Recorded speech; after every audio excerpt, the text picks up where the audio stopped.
Human Acts by Hong Kong is a story about the Gwangju pro-democracy movement in South Korea in 1980.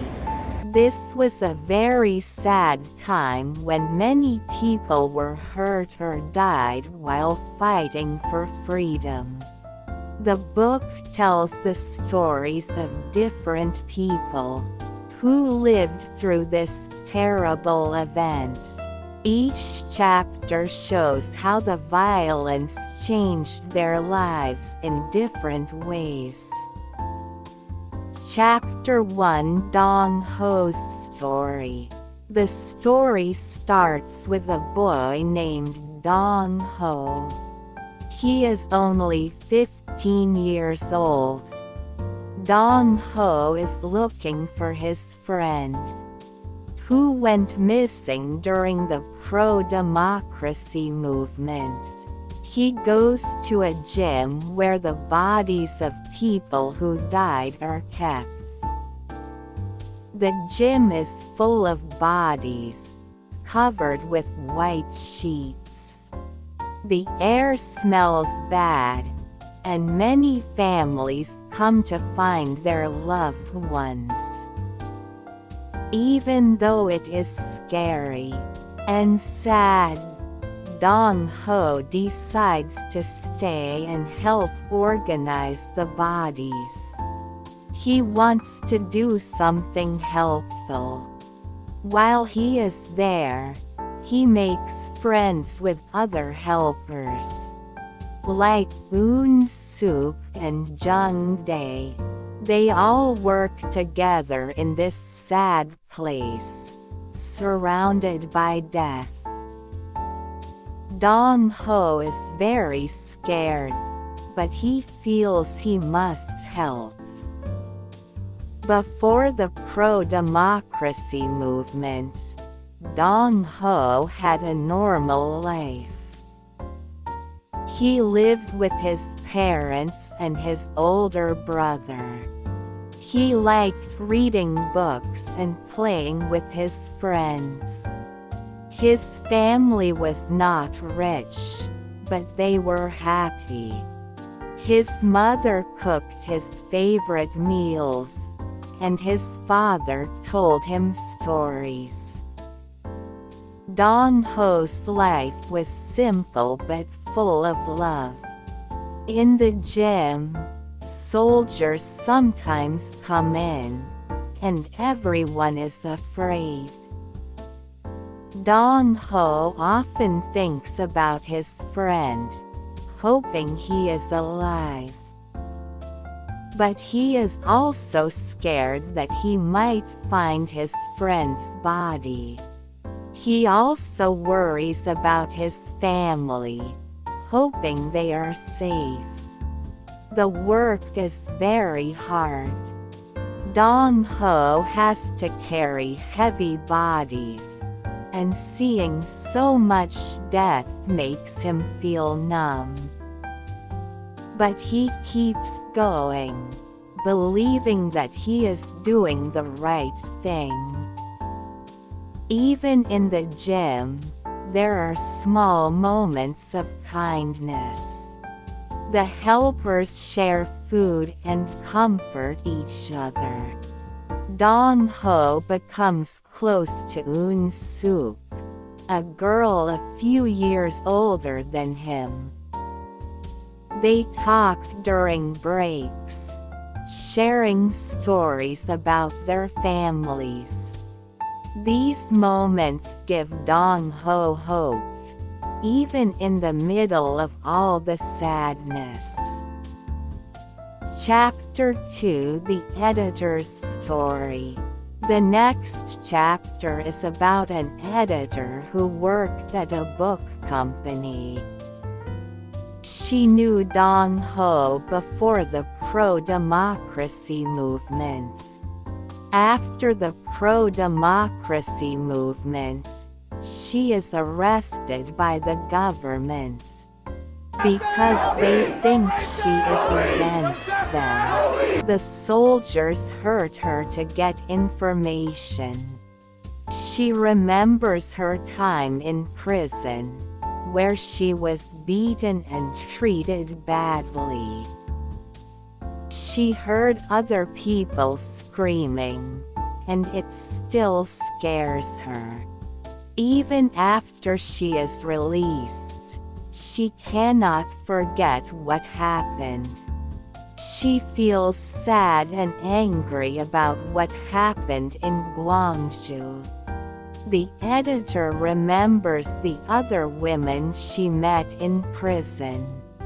They helped each other as much as they could, sharing small bits of food or comforting each other. Her body is covered in scars from the beatings, and each scar reminds her of that dark time. After her release, she finds it hard to trust anyone.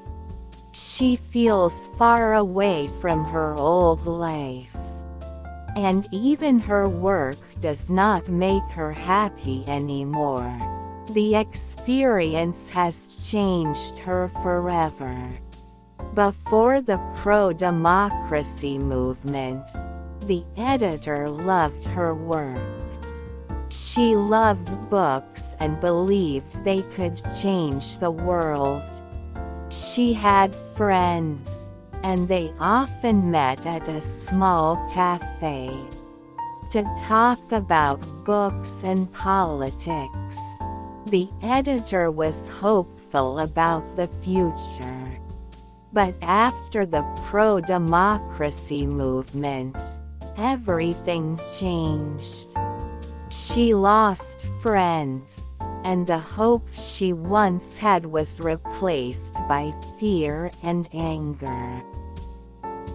Chapter 3: The Dead Boy's Story. This chapter is from Dong Ho's point of view after he has died. He watches what is happening to his body and the other bodies. He sees his mother crying for him and feels her pain. Dong Ho's spirit stays close, unable to move on because he died so suddenly. He sees the helpers he worked with and feels sad that they are still suffering. This chapter is very emotional, because it shows how much his death hurts his family. Dong Ho also thinks about his friend, wondering if he is still alive.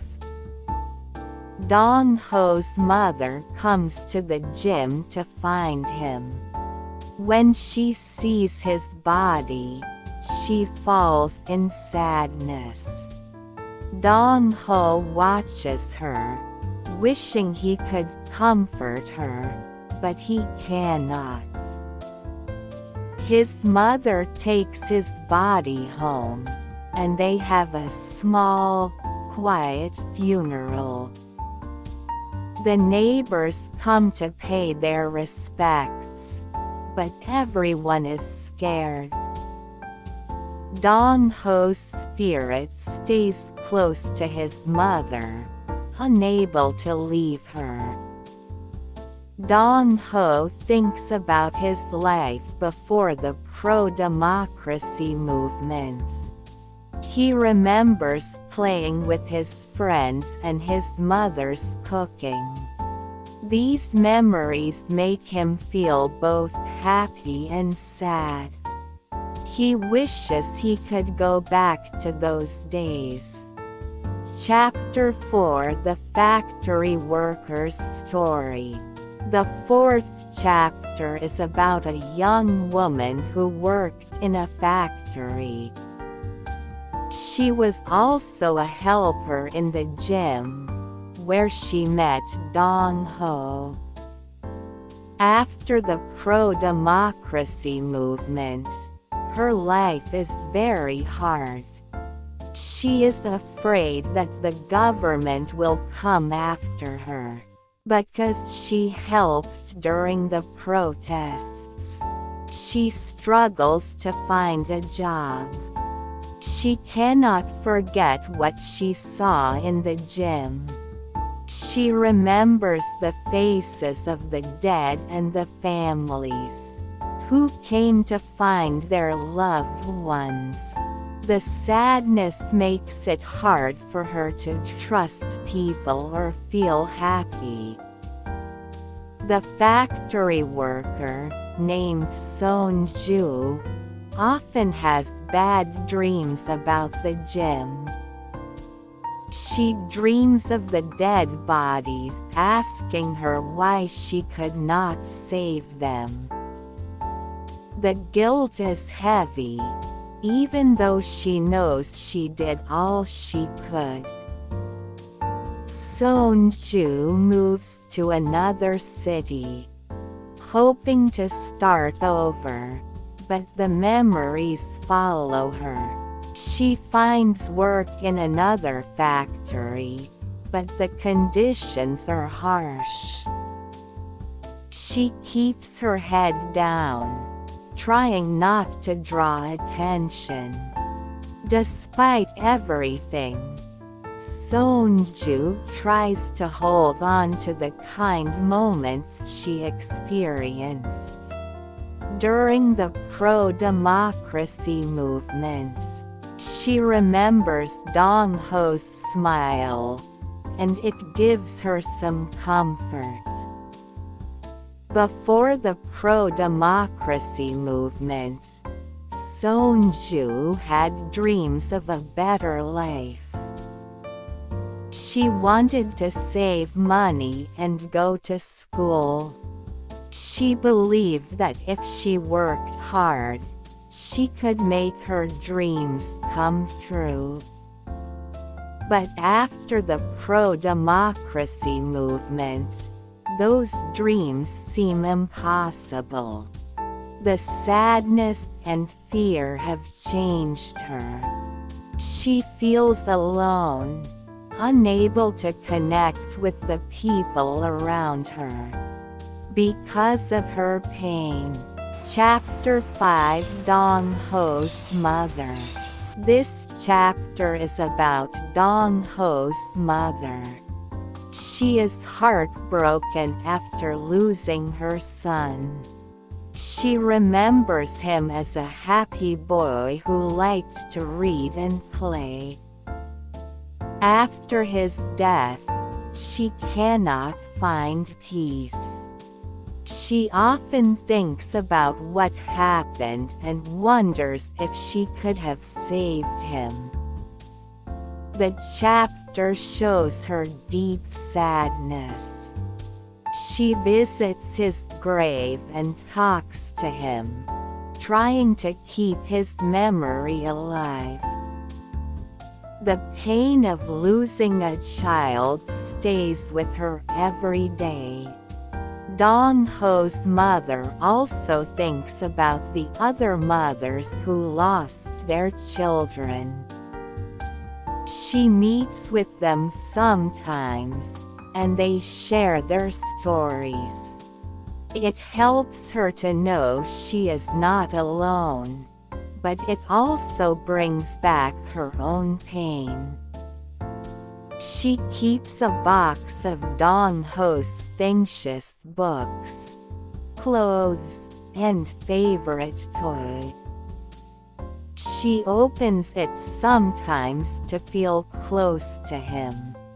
The memories are all she has left, and she holds on to them tightly. Before the pro-democracy movement, Dong-ho's mother was happy.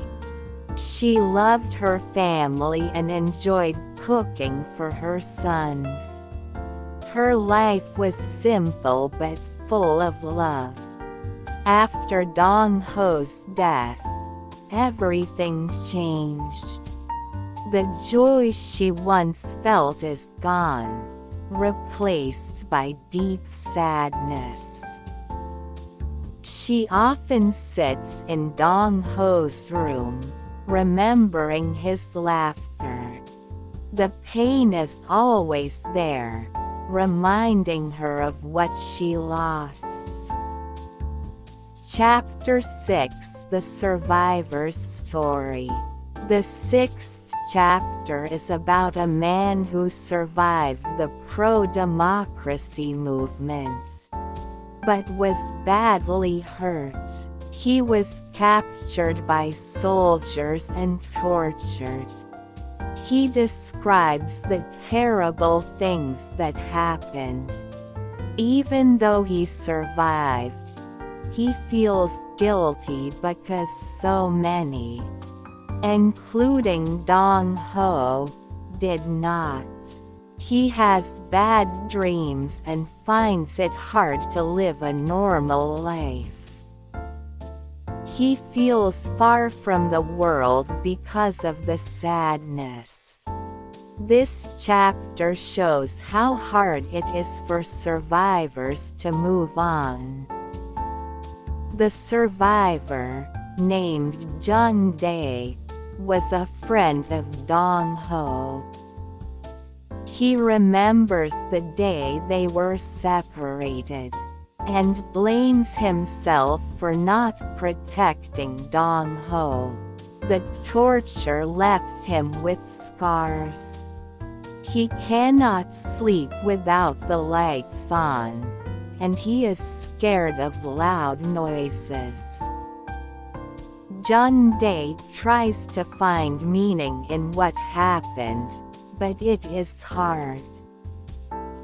He feels angry because the people who caused so much pain were not punished. He joins a group of activists who want to tell the truth about Gwangju, but it is dangerous. Despite his fear, Jun Dae feels he must keep fighting for the truth. Before the pro-democracy movement, Jun Dae was a student. He wanted to be a teacher. He believed in the power of learning. After the pro-democracy movement, those dreams seem far away. The sadness has changed him. He feels guilty for surviving when so many others did not. He carries the weight of those memories every day. Chapter 7: The Playwright's Story. The last chapter is about a playwright who is trying to write a play about the Gwangju pro-democracy movement. He struggles to find the right words to describe what happened. He feels that no words can truly show the pain and horror. He talks to people who were there, trying to understand their experiences. He wants to tell the truth about Gwangju, but he knows it is dangerous. Despite his fear, he feels it is important to remember what happened and share the stories of those who suffered. The playwright, named Min Soo, interviews survivors and families of the victims. He listens to their stories, and each one is heartbreaking. Min Soo feels a great responsibility to tell their stories honestly. But he is also afraid. The government still watches anyone who speaks out about Gwangju, and Min Soo knows he could be arrested. Writing the play is painful, but Min Soo believes it is necessary. He wants to honor the memory of those who died, and make sure their stories are not forgotten.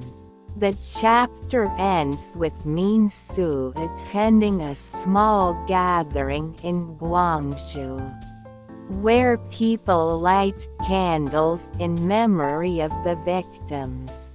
It is a quiet, powerful moment, filled with both sadness and hope.